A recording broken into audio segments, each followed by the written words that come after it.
Halo,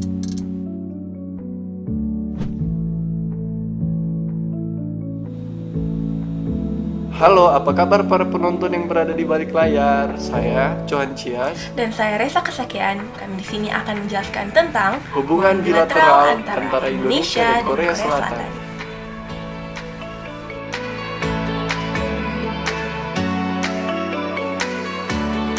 Berikut ini adalah penjelasan-penjelasan yang kami rangkum melalui berbagai sumber berita.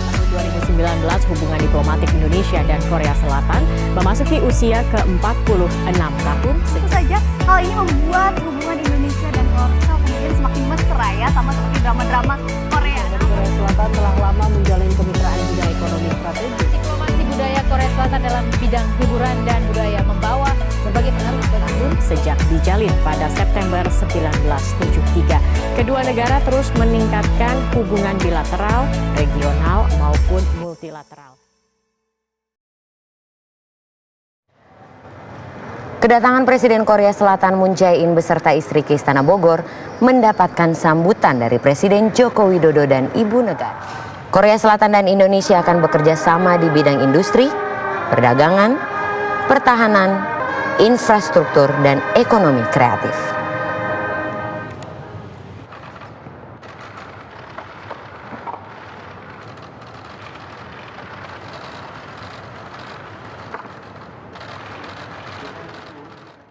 Indonesia dan Korea Selatan menandatangani 3 perjanjian, salah satunya perjanjian penyelesaian perundingan Indonesia-Korea Comprehensive Economic Partnership Agreement atau IKCPA.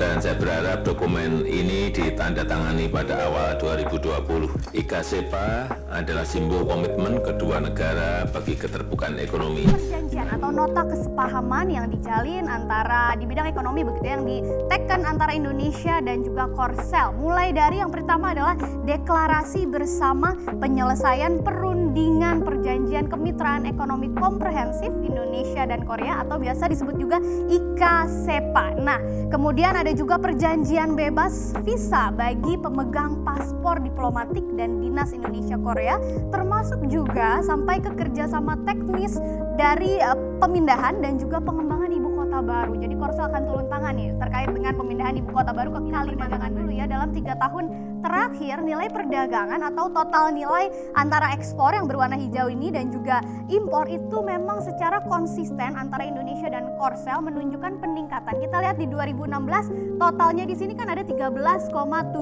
miliar dolar Amerika Serikat ya tahun 2016. Kemudian 2017 naik menjadi 16,3 miliar dolar Amerika Serikat sampai kemarin di 2018 sudah mencapai 18,6 miliar dolar Amerika Serikat atau hampir 20. Dan nilai kalau kita lihat total nilainya saja ini baru mencapai 11,8 miliar dolar Amerika Serikat atau turun hampir 16% dibandingkan periode yang sama di tahun sebelumnya. Begitu juga dengan neraca dagangnya di sini justru tercatat berbalik ya, dari tadinya surplus di tahun sebelumnya menjadi defisit 0,8 atau hampir 800 juta dolar Amerika Serikat. Indonesia dan Korea Selatan telah lama menjalin kemitraan bidang ekonomi strategis. Ketika bertemu dalam Indonesia-Korea Business Roundtable, para pengusaha dari kedua negara menyatakan komitmennya untuk menjajaki berbagai pengembangan bisnis dan investasi, termasuk di bidang teknologi. Dalam acara Indonesia-Korea Business Roundtable yang dikoordinir oleh Kadin dan Korea Chamber of Commerce and Industry, pengusaha Korsel menyatakan niat mereka untuk semakin memperluas kemitraan di berbagai bidang. Salah satunya di bidang IT.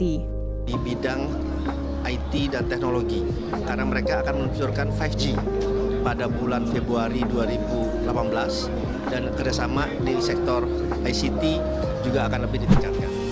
Indonesia memiliki tambahan kekuatan untuk memperkuat wilayah perairan lautnya lewat karya anak bangsa, yakni dengan memiliki kapal selam KRI 405 Alugoro buatan PT PAL Indonesia Persero. KRI Alugoro 405 adalah kapal selam kelas 209 1400 yang merupakan bagian dari kontrak pembelian 3 kapal selam dari Korea Selatan. 2 kapal sebelumnya dibuat di Korea Selatan, sedangkan 1 kapal lain dirakit di PT PAL di Surabaya sebagai bagian dari transfer teknologi. Adapun kontrak pembelian dilakukan pada 2011 senilai sekitar 1,2 dolar Amerika Serikat. Dengan berhasilnya perakitan kapal selam ini, pada masa mendatang PT PAL diharapkan dapat memproduksi sendiri kapal selam sejenis. Menteri Pertahanan Prabowo Subianto menghadiri langsung peluncuran pesawat tempur Korean Fighter Experimental. Dalam postingan foto itu, Prabowo memberi caption bersama Presiden Korea Selatan Moon Jae-in dan Menteri Pertahanan Korea Selatan Yeom Soo-wook menghadiri undangan Rollout Fighter Jet KFX IFX. Pesawat KFX IFX yang diberi nama KF-21 Bormai. Secara mengejutkan terdapat gambar bendera merah putih Indonesia berdampingan dengan bendera Korea Selatan di tubuh pesawat jet tempur KFX Korea Selatan Soo-wook. Prabowo mengatakan Kementerian Pertahanan Republik Indonesia siap membangun hubungan kerjasama pertahanan yang lebih kuat dengan Korea Selatan. Korea Selatan menjadi destinasi wisata turis Indonesia yang popularitasnya meningkat beberapa tahun terakhir. Indonesia terkenal suka shopping kan, entah itu kegiatan-kegiatan yang saya lakukan di sini sebagai foreigner, ya orang Indonesia suka banget paling suka banget datang kalau ke Korea tuh ke Gyeongbokgung, Palace Gyeongbokgung. Di masa pandemi ini, Korea Selatan sendiri apa kabar wisatanya di masa pandemi ini? Belum buka kan? Setahu saya untuk turis. Sedih sekali masih belum buka. Saya juga sedih jadi nggak bisa ke sana soalnya. Masih menunggu. Kalau untuk di Koreanya sendiri sekarang memang sama seperti di Indonesia juga terpukul wisatanya. Tetapi saat ini untuk mencegah terpuruknya sektor wisata, Korea itu aktif untuk mempromosikan tujuan wisata bebas kontak. Tujuannya untuk meningkatkan wisata domestik dulu di sini di tengah pandemi ini. Nah, objek-objek wisata ini tujuan wisata ini itu outdoor. Jadi seperti hutan, pantai, gitu, kebun raya.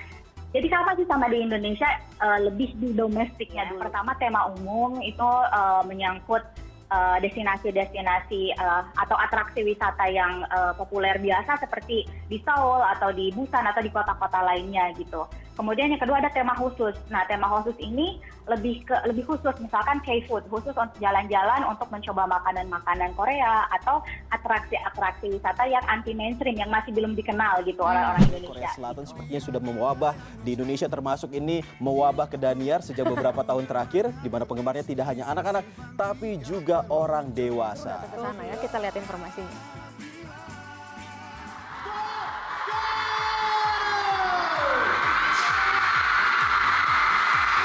Penggemar K-pop tak hanya kalangan anak muda, virus K-pop pun juga menjangkiti kaum ibu rumah tangga maupun wanita karir dengan kehadiran film dramanya. Apa kabar? Fenomena budaya Korea atau Korean Wave memang melanda Indonesia. Awalnya adalah kemunculan K-drama berjudul Endless Love di sebuah stasiun TV swasta pada tahun 2002 silam. Segala sesuatu yang berunsur Korea pun mulai diminati di Indonesia, mulai dari makanan Korea, bahasa Korea, hingga musik pop Korea atau K-pop. Oppan Gangnam Style.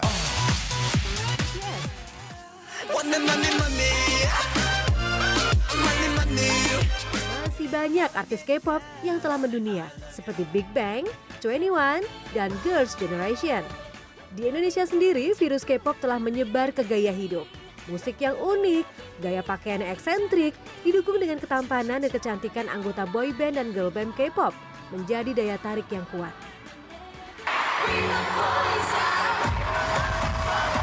Fans K-pop tak segan-segan merogoh kocek untuk menonton langsung konser idola mereka. Kepopuleran K-drama dan K-pop berbanding lurus dengan meningkatnya kunjungan wisatawan Indonesia ke Korea Selatan. Rata-rata jumlah turis Indonesia ke Korea Selatan naik 40% setiap tahunnya. Fenomena Korean Wave membuktikan bagaimana produk budaya sebuah negara yang dikemas secara menarik dapat mempengaruhi aspek kehidupan masyarakat di negara lain. Kecintaan masyarakat dunia terhadap budaya Korea inilah yang menstimulasi industri bisnis dan perkembangan ekonomi di Korea Selatan. Oleh karena itu, kita tidak boleh meremehkan kemampuan budaya atau culture sebagai instrumen yang efektif bagi sebuah negara untuk memberikan pengaruh dan menunjukkan eksistensinya. Halo, apa kabar? Gemes banget ya, gemes banget loh. Iya, aku udah cocok. Ya, ngomong pakai bahasa Korea. Nah, jadi kita membuktikan kalau orang Korea kesini bisa nggak gitu. Oke? Bisa ya? 저는 왕수정이라고 하고요. Wangsujeong. Nah, karena orang Korea kita harus bicara bahasa Indonesia ya di sini ya. Selamat malam guys. Malam ini kita akan menyaksikan sebuah pertunjukan yang spektakuler, yaitu pertukaran budaya antara Indonesia dan Korea yang dipersembahkan oleh PT Krakatau Steel dan Posko Global Youth Volunteer.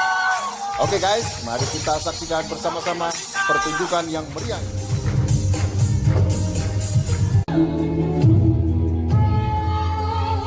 Selanjutnya kita akan menyaksikan sebuah tari topeng yang akan dilakukan oleh para mahasiswa Korea yang sedang melakukan volunteer di Indonesia selama 1 minggu.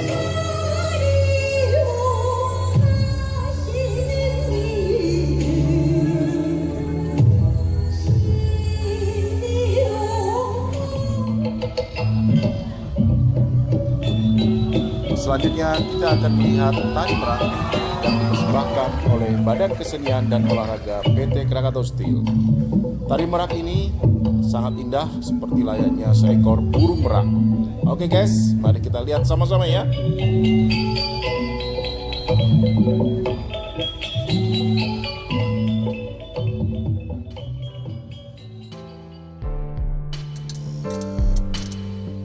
Itulah video penjelasan dari kami. Mohon maaf bila ada salah kata dan lain sebagainya. Sekian dari kami. Kami undur diri. Terima kasih.